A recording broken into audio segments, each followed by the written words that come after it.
처럼 그렇게 의미 없이 시간을 날리지 않았으면 하는 마음, 이 부분이 조금 선생님이 아쉬워하면.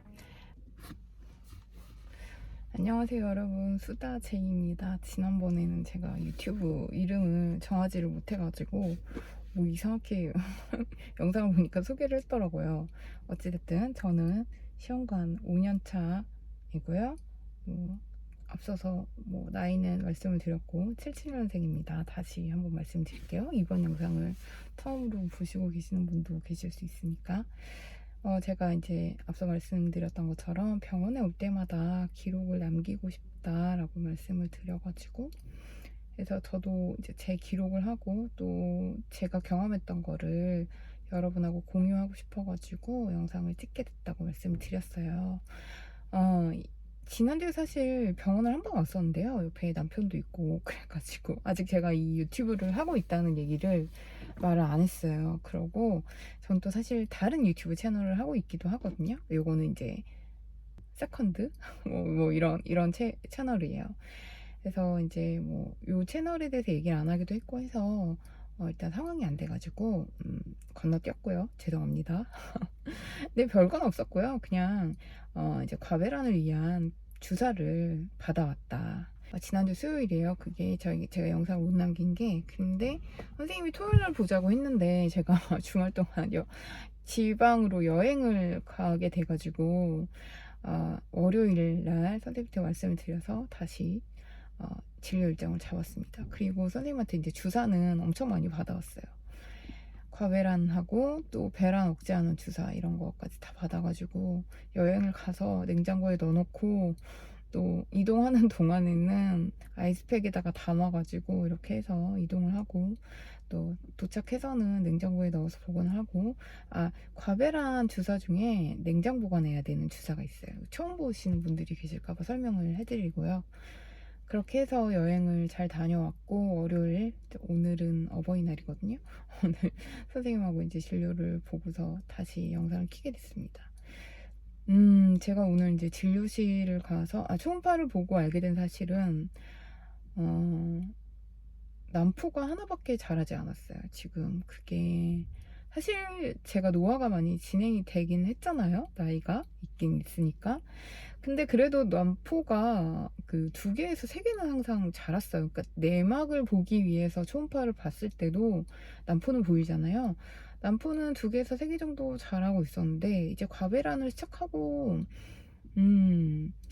난포에 자극을 주는 거잖아요. 어찌됐든 지난달부터 시작을 하게 됐는데, 이게 영향이 있는지 모르겠는데 난포가 하나밖에 안 자란 거예요, 이번에는. 그래서 어찌됐든 시작을 했으니까 그거에서라도 난자를 채취를 하기로 했는데, 그런 상황이고, 지난번에는 제가 조기 배란이 돼버려서 그 채취를 하러 올라갔다가 다시 내려왔다고 했잖아요. 링거 꽂고 있다가 내려왔거든요. 근데 너무 당황스럽고 그래가지고 저도 그런 게 처음이어서 이번에는 이제 거의 데일리로 체크를 하기로 했어요. 난포가 지금 한 1.65 정도로 한 2mm 정도 되면 이제 채취를 하려고 시작을 하니까요. 그래서 요거 이렇게 이제 조금 커졌을 때는 지난번처럼 조기 배란되는 사태를 막기 위해서 저희가 그 데일리로 체크를 하기로 했어요. 그래서 내일 다시 올 거고, 다시 이제 내일은 아마 영상을 안 남기게 되지 않을까. 아무튼 그래서 지금 진행을 하고 있습니다. 제가 이제 지난 영상을 보니까 너무 많이 떠들었더라고요. 듣는 분들은 어떠셨는지 모르겠어요. 그리고 또 이제 처음 보시는 분들도 계실 텐데, 제가 거기다가 이제 이런저런 난임 용어를 썼는데 이제 이해가 안 되시는 분들도 계실 것 같긴 해요. 그래서 혹시 제가 지금 사용하고 있는 용어가 생소하시면 댓글로 남겨주시면 제가 설명을 잘 해드릴게요. 아는 선에서는. 제가 오늘 말씀드리려고 하는 내용은 제가 이제 3년 동안 내막이 커지기만 기다리고 배아를 동결해 놓은 상태에서 그것만 믿고 또 오해 배양도 되고 했고, 선생님이 배아가 너무 좋다고 하셔가지고 아무것도 안 하고 그 배아만 이식할 거라고 그 세계를 바라보면서 계속 그걸 키우고 내막 키우는 것만 하면서 3년을 보내버렸거든요. 그러고 나서 PGS를 했는데 그 3개가 수정란이 전부 다 사용할 수 없는 거여가지고 결국은 3년을 날렸다고 말씀을 드렸는데요. 이제 그 부분에서 아쉬운 부분이 있어가지고 혹시 이제 저 같은 경우가 있으면 저처럼 그렇게 의미 없이 시간을 날리지 않았으면 하는 마음에서 이제 말씀을 드리는 부분이에요. 흔히 이제 저도 그렇고 그 주치 선생님, 담당 선생님이 정해지면 그 저희가 흔히 하는 착각인데요. 아, 선생님은 나에 대해서 다 잘 알고 계시겠지. 나의 히스토리를 다 파악하고 계시겠지라는 거예요. 진료실에 들어가면 이제 저 예전부터 이제 선생님께서 가지고 있는 차트랑 그런 게 다 있으니까 다 파악을 하시고 나랑 얘기를 하는 걸 거야라고 생각을 하는데요. 지금 와서 좀 생각해 보면 어, 다 그럴 수만은 없는 것 같아요. 왜냐면 선생님도 잘 모르지만 제가 봤을 때는 한 진짜 수백 명? 그래도 1000명 이상? 뭐 그렇게 되지 않을까요? 환자들이. 하여튼 몇백 명 이상이 될 거라고 생각을 해요. 선생님이 진료를 보고 계시는 환자들이. 그래서 이제 진료하는 날마다 환자들이 들어가면 그분의 히스토리를 다 알 수는 없을 것 같아요. 이제 들어가면은 초음파 보고 그 전에 몇, 뭐, 몇 달 전 것까지는 다 알 수는 있겠지만 전체적인 사이클로 봐서 히스토리를 다 알 수는 없을 것 같거든요. 근데 그걸 제가 왜 말씀을 드리냐면 제가 그 난자 채취를 3년을 안 했다고 했잖아요. 내막만 키우고 그런 동안에 저는 이제 노화가 돼가고 있었고 아무래도 난자를 채취할 수 있는 이제 수량이 점점 줄어들잖아요. 근데 그때 제가 선생님한테 한번 중간에 말씀드렸거든요. 어쨌든 내막은 이렇게 자라지 않고 저는 이제 계속 이렇게 시간을 가니까 중간에 난자 채취를 좀 해서 수정란을 몇 개를 더 동결을 시켜놓고 싶다라고 말씀을 드렸어요. 그래서 선생님도 그럼 그럴까? 그럼 다음번에 한번 얘기를 해보자고 했어요. 그래서 다음번에 왔죠. 저는 그걸 기억하고 있을 거 아니에요. 그래서 선생님한테 선생님도 기억을 하고 계실 거라 생각하고 당연히 진료실 들어갔는데 뭐 별 말씀이 없으신 거예요. 이번에도 똑같이 내막을 키우는 그 처방을 해주시더라고요. 그래서 그러면 이번에는 선생님이 내막이 좀 많이 키울 수 있는 상황인가 보다.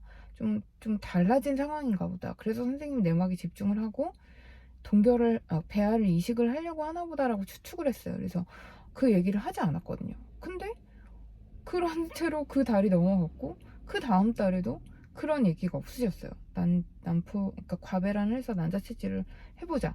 그 수정란을 좀 더 만들어보자. 그런 얘기가 없으신 거예요. 그러니까 저도 선생님이 이제 제가 얘기했던 거를 기억할 거라고 생각을 해서 얘기하지 않았고 선생님은 환자가 너무 많고 그 얘기를 나눴던 거, 그러니까 차트에 기록하지 않았던 거에 대해서는 기억을 못 하시는 거죠. 내가 하고 싶거나 방향을 바꾸고 싶거나 히스토리 중에서 선생님이 꼭 기억해 줬으면 하는 거는 진료실에 갔을 때 한 번씩 선생님께 꼭 어필을 해야 되는 것 같아요. 그냥 저는 선생님한테 뭐라고 내 얘기를 하면, 그래도 선생님이 전문가인데, 뭔가 거스르는 것 같은 그런 약간 생각도 있고, 좀 말씀드리기가 좀 그렇기도 해서 그냥 넘어가다가 이렇게 된 건데, 그 3년이란 시간이 너무 아까운 거예요. 이제, 어쨌든 버리는 난자가 된 거잖아요. 제 입장에서는. 그래서 정리하면 선생님이 내 모든 히스토리를 다 알고 있진 않다. 그래서 내가 뭔가 꼭 원하는 게 있고 이렇게 했으면 하는 게 있으면 선생님한테 꼭 말을 해야 된다. 왜냐면 이거는 주체가 나니까. 선생님은 도움을 주시는 거지 이거에 대해서 끌고 가는 거는 나니까 좀 더 적극적으로 선생님한테 얘기를 하고 선생님에게 어필을 하고 내 히스토리에 대해서 다 얘기를 하고 선생님을 이렇게 좀 나 좀 봐주세요 하고 저는 이래요 라고 말씀을 드리는 게 좋을 것 같아요. 그래서 그 아쉬운 부분을 다른 분들은 그러지 않았으면 하는 마음에 이렇게 말씀을 드리게 됐습니다.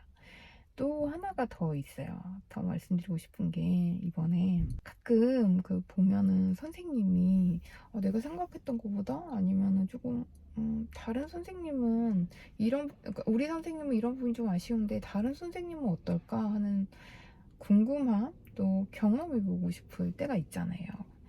그때 이제 그렇다고 선생님을 확 바꿔버릴 순 없고 왜냐면은 약간 그렇잖아요. 주치 선생님은 이렇게 왔다 갔다 하면 선생님도 섭섭해 하실 것 같고 왠지 나한테 뭔가 좀 불이익이 있을 것 같고 잘 안 봐주실 것 같고 이런 생각이 있어서 그렇게 하기가 힘들잖아요.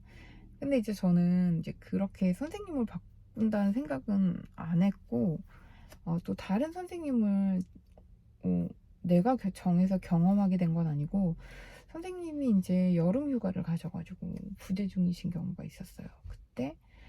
그때랑 이번에 근로자의 날 때 선생님 진료가 없으시고 그 한 분만 정해져서 진료를 보시고 계셨거든요.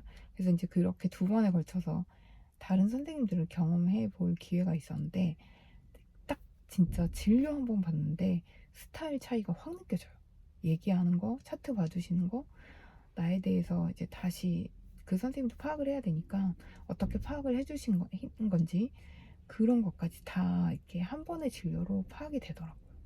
그래서 여러분도 나는 이 부분이 조금 선생님이 아쉬워하면 확 바꾸기는 좀 겁이 나신다 하면은 저희가 이제 다음 달에 생리 2, 3일 차에 오세요 하면 날짜가 랜덤이잖아요. 그러니까 딱 정해져 있는 게 아니니까 그냥 그때 다른 선생님을 한번 현장 접수를 하셔가지고 경험을 해보시면 좋을 것 같아요. 그런 기회를 한 번씩 만들어 보시는 것도 좋은 경험이 될 것 같아요. 그렇게 해서 이런 부분처럼 이제 진료 딱 한 번만 봐도 파악이 되거든요. 그래서 그렇게 한번 접수를 현장 접수해서 한 번씩 다른 선생님으로 접수를 해서 경험을 해보시는 걸 추천드립니다. 그렇다고 뭐 차트를 보시기 때문에 진료나 뭐 처방이 확 바뀌진 않아요. 그 전달에 했던 걸 연속성 있게 하는 거고 어쨌든 데이터로 그 처방이 나가는 거기 때문에 과배란을 했었는데 갑자기 배아 이식을 하자 뭐 이렇게 하진 않으실 거거든요. 그러니까 진료 방향은 크게 변하지 않지만 이 선생님은 어떤 특징을 가지고 있고 특징이라기보다는 이 선생님의 스타일은 어떤가 볼 수 있고 나는 이 선생님이랑 맞는 것 같다. 그러면 이제 그때 조금 방향을 선생님을 바꿔볼까 하고 진지하게 고민을 해보시는 것도 좋을 것 같아요. 그게 좋은 방법이 될 것 같다고 저는 생각을 합니다. 그래서 말씀을 드렸어요. 오늘도 제가 또 말이 너무 많아졌는데 시험관 하고 계시는 모든 분들이 좋은 소식을 얻었으면 좋겠어요. 여기까지 영상을 봐주고 계시다면 정말 감사드리고요. 다음 영상에서 만날게요.